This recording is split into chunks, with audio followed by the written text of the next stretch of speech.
میں دوبارہ سے بتا دیتا ہوں. حاضہ کے بارے میں ہم پڑھ رہے ہیں صفحہ نمبر 3 پر کتاب میں. الدرس الاول لیسن 1 حاضہ. اس کا مطلب یہ حاضہ اسم الاشارہ ہے للقریب، قریب کی چیز کے لیے، اور یہ مذکر کے لیے استعمال ہوتا ہے حاضہ. تو پہلا ہے حاضہ بیتن. حاضہ یہاں مبتدا ہے، مبتدا کی علامت ہم نے سیدھی لائن لگائی، خبر کو ہم نے سرکل کیا. مبتدا معرفہ خاص نام اور مرفوع فاعل حالت، اور خبر نکرہ اور مرفوع. بیتن نکرہ ہے اور مرفوع ہے. ترجمہ یہ ایک گھر ہے. پھر ہے حاضہ مسجدن، یہ ایک مسجد ہے. مبتدا سیدھی لائن، مسجدن سرکل. مبتدا معرفہ ہے خاص نام اور مرفوع ہے فاعلی حالت میں، اور خبر نکرہ ہے مسجدن اور مرفوع حالت میں. ترجمہ ہوا یہ ایک مسجد ہے. پھر ہے حاضہ بابن، یہ ایک دروازہ ہے، یہ ایک دروازہ ہے. حاضہ مبتدا معرفہ مرفوع، خبر سرکل کر لی ہم نے نکرہ مرفوع، یہ ایک دروازہ ہے. مٹا دو اب.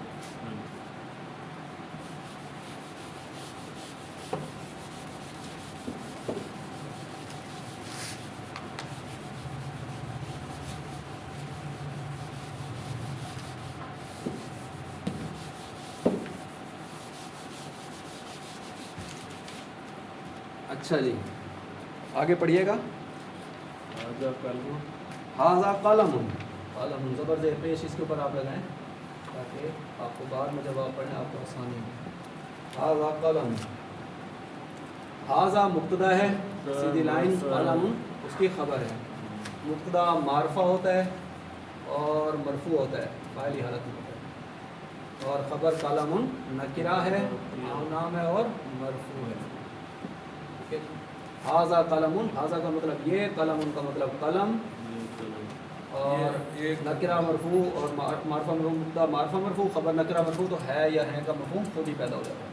اب قلم نکرہ ہے تو ہم ساتھ میں ایک بھی ترجمے میں لگا لیتے ہیں. نکرہ کا ترجمہ کرتے ہوئے ایک کوئی یا کچھ ہم ترجمے میں لگاتے رہتے ہیں. وعلیکم السلام ورحمۃ اللہ. کیا حال ہے سر؟ میں نے کہا آپ آئے نہیں. حفیظ اللہ بھائی پوچھتا بھی رہ گیا پورا مہینہ. اصل میں آپ نے ماشاءاللہ شکل پیدا کر لی ہے.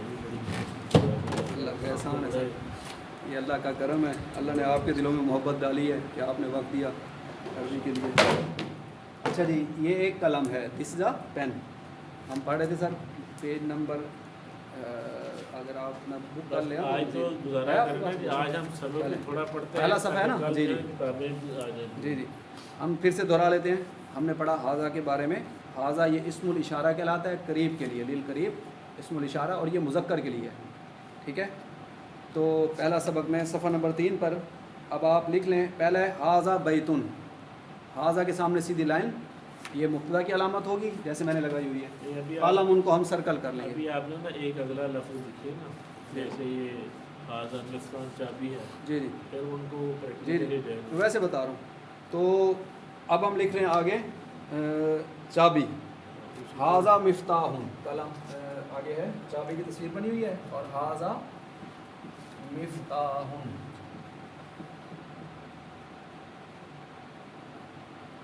حاضہ مفتاح.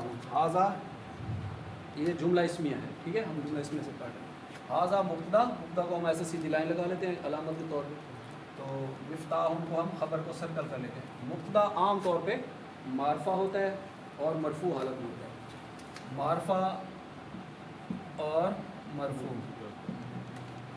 ہم جانتے ہیں کہ ایک ہوتا ہے اسم نکرہ جسے ہم عام نام کہتے ہیں، نکرہ عام کو، اور معرفہ خاص کو کہتے ہیں. تو یہ حالت کے اعتبار سے یہ اسماء اشارہ معرفہ ہیں حاضہ. اور معرفہ کیا ہوتا ہے؟ خاص نام. اور مرفوع کیا ہوتی ہے؟ اسم حالت کے اعتبار سے 3 حالتوں میں ہوتا ہے. اسم مرفوع ہوتا ہے حالت کے اعتبار سے، یا منصوب ہوتا ہے یا مجرور ہوتا ہے، جسے ہم رفع، نصب اور جر بھی کہتے ہیں. مرفوع کو رفع بھی کہتے ہیں ملتے جلتے لفظ، اور منصوب کو نصب بھی کہتے ہیں، اور مجرور کو جر بھی کہتے ہیں. یہ ادھر لکھ سکتے ہیں کہ جی جی اصل میں کچھ ساتھیوں نے پہلے پڑھی ہوئی ہے یہ عربی، تو آپ کو شاید اس لیے. تو میں حالت کے اعتبار سے بتا رہا ہوں. اسم کی حالت آپ دیکھ لیں اپنے پاس نوٹس میں. 3 حالتیں ہوتی ہیں: مرفوع، منصوب اور تیسری مجرور. مرفوع کو ہم اردو میں فاعلی حالت کہتے ہیں. فاعل. منصوب کو اردو میں ہم مفعولی حالت کہتے ہیں. انشاءاللہ آگے آپ کو زبانی یاد ہو جائیں گی ساری باتیں بار بار ڈیلی پڑھ کے. مجرور کو اضافی حالت کہتے ہیں. اضافی حالت. ٹھیک ہے جی. یہ اسم حالت کے اعتبار سے اس طرح 3 طرح کی حالت ہوتی ہے اسم کی. ایک مرفوع, یہ زبانی یاد کرنے کی بات ہے, یہ انشاءاللہ چند دنوں میں آپ کو یاد ہو جائے گی. تو ہم پڑھ رہے تھے ھذا مفتاح. مفتاح کہتے ہیں چابی کو, کی کو. تصویر کی مدد سے بھی انہوں نے چابی کے نیچے ہی لکھا ہے ھذا مفتاح. اب یہ ھذا مبتدا ہے, مبتدا کے سامنے ہم نے سیدھی لائن لگا لی. یہ معرفہ ہے, خاص نام ہے اور مرفوع ہے فاعلی حالت میں. کتنی حالت ہوتی ہے اسم کی؟ 3. فاعلی حالت, مفعولی حالت اور اضافی حالت. جی, انہی کو ہم رفع نصب جر یا مرفوع منصوب اور مجرور بھی کہتے ہیں. وہ جو نام ہے مفتاح اسماعیل, جی, اس کا کیا مطلب ہوتا ہے؟ یہی اسماعیل کی چابی اور اس کا کیا نام مفتاح ہوگا؟ کا مطلب کیا ہے؟ مفتاح اچھا جی, ھذا یہ مفتاح. فتح سے تو نہیں, فتح سے کامیابی سے. شاید واللہ عالم, میرے صحیح میرے میں چابی بھی کامیابی ہے. ھذا مفتاح, یہ ایک چابی ہے. ترجمہ کیا ہوگا؟ ایک کا نکرہ کا ترجمہ کرتے ہیں ہم ایک کو یا کچھ کا اضافہ کرتے ہیں. ٹھیک ہے, بات سمجھ آ رہی ہے؟ یہ نہ بات سمجھ نہ آیا آپ کو, بنیادی باتیں. تو اچھا جی, آگے پڑھیں. آگے کیا لکھا ہوا ہے؟ ڈیسک رکھا ہوا ہے. ھذا مکتب. مکتب کہتے ہیں اس کو, ٹیبل کو, ڈیسک وغیرہ کو. ھذا مکتب. میز کو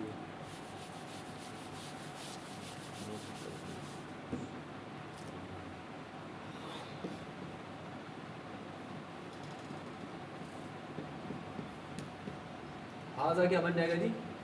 یہ مبتدا ہے, مبتدا ہے معرفہ ہے, اور مکتب خبر ہے. اس کا مبتدا معرفہ ہے. معرفہ ہوتا ہے عام طور پہ, کبھی کبھی نکرہ بھی آ جائے گا. مبتدا عام طور پہ معرفہ اور مرفوع حالت میں. مرفوع حالت کو ہم اردو میں فاعلی حالت کہتے ہیں. فاعل ہوتا ہے جو کام کرنے والا. تو ھذا مکتب, یہ ایک ڈیسک ہے. خبر عام طور پہ یہ خبر نکرہ ہے. یہ جو تنوین ہے نا, 2 پیش, 2 زبر ہوں, 2 زیر ہوں, 2 پیش ہوں, تو یہ نکرہ کی علامت ہے. اور نکرہ کا ترجمہ کرتے ہیں ہم ایک, کوئی یا کچھ. ھذا کا مطلب یہ ھذا یہ مذکر کے لیے اشارہ ہے. اسم الاشارہ للقریب, واحد مذکر کے لیے. ھذا یہ ایک مکتب, مکتب ہے, ٹیبل ہے, ڈیسک ہے, یا میز ہے. جی, یہ ایک میز ہے.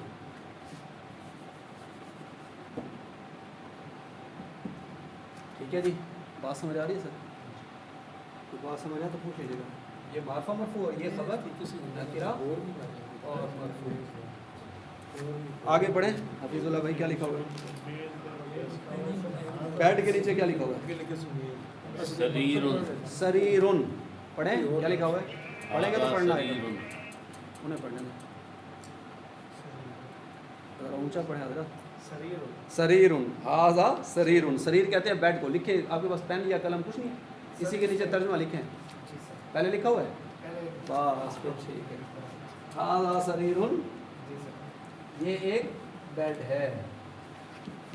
سریرن. یہ پلنگ ہے, لکھ لو. پلنگ لکھ دیں سر, بیڈ لکھ دیں, چارپائی لکھ دیں, منجا لکھ دیں. ھذا مبتدا, سریرن اس کی خبر. ھذا کا مطلب یہ, سریرن ایک پلنگ. ملنگی نہ ہو جائے, یہ ایک پلنگ ہے. مبتدا کیا ہوتا ہے جی عام طور پہ؟ معرفہ ہوتا ہے اور مرفوع ہوتا ہے. تو ماشاءاللہ آپ کو بات سمجھ آ رہی ہے اور ساتھی نہیں بول رہے. حضرت مراقبے میں چلے گئے, ذرا جگہ دے. چلو صحیح ہے, کینولا ٹائم ہو رہا ویسے بھی. تو ھذا سریرن. ھذا یہ کیا ہے جی؟ اس مبتدا معرفہ ہے. حفیظ اللہ بھائی, معرفہ اور کیا ہے؟ مرفوع ہے. مرفوع حالت کون سی ہوتی ہے؟ 3 حالتیں ہوتی ہے اسم کی. ایک ہوتی ہے رفع, دوسری نصب, تیسری جر. رفع کو مرفوع, نصب کو منصوب اور جر کو مجرور کہتے ہیں. تو مرفوع حالت کو ہم اردو میں فاعلی حالت کہتے ہیں, منصوب کو مفعولی حالت کہتے ہیں اور مجرور کو اضافی حالت کہتے ہیں. تو مرفوع کون سی حالت ہے اب بتائیں آپ مرفوع اردو میں فاعلی حالت. فاعلی حالت. شاباش. سریر خبر عام طور پہ نکرہ ایک لفظ ہو تو نکرہ ہوتی ہے اور مرفوع ہوتی ہے. ھذا سریر یہ ایک چارپائی ہے یا کلام ہے. آگے ہے جی اس پیج پہ بس آج ایک ہی پیج پڑھ لیتے ہیں, زیادہ بوجھ نہ ہو. جو باتیں میں نے شروع میں بتائی ہیں نا اسے آپ نے یاد کرنا ذرا, اور جو اصطلاحات جو ہماری یہ چل رہی ہیں کیونکہ یہ یاد ہوں گی تو آگے بڑا آسان ہو جائے گا. کرسی آ گئی, یہ مذکر ہے. جی ھذا کرسی کرسی مذکر ہوتی ہے, یہ ایک کرسی ہے. ہمارے یہاں شاید کرسی مؤنث ہوتی ہے, عرب کے یہاں مذکر ہوتی ہے. ھذا کرسی.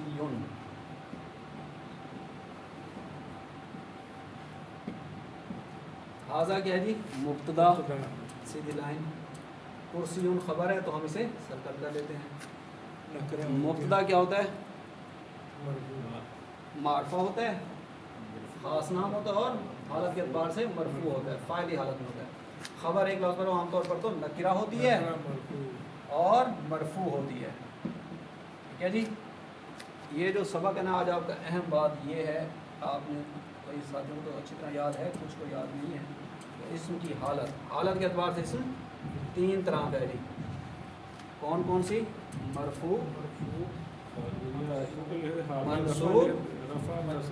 نیچے ہم وہ بھی لیتے ہیں جو ہمیں تو پرانا یاد ہے. مجرور. آپ اسے پرانے کو بھولیں سر, عرب اس سے زیادہ بولتے ہیں, اس کتاب میں یہ اصطلاح زیادہ چلے گی. مرفوع فاعلی حالت بس آپ اسے بھول جائیں, جو پیچھے گزر گیا اسے بھول جائیں. اب آگے یہ فاعلی حالت نہیں وہ یاد جلدی ہوگا نا. یہ سر یہ بھی یاد ہو جائے گا. میں دیکھ رہے میں کتنا بول رہا ہوں.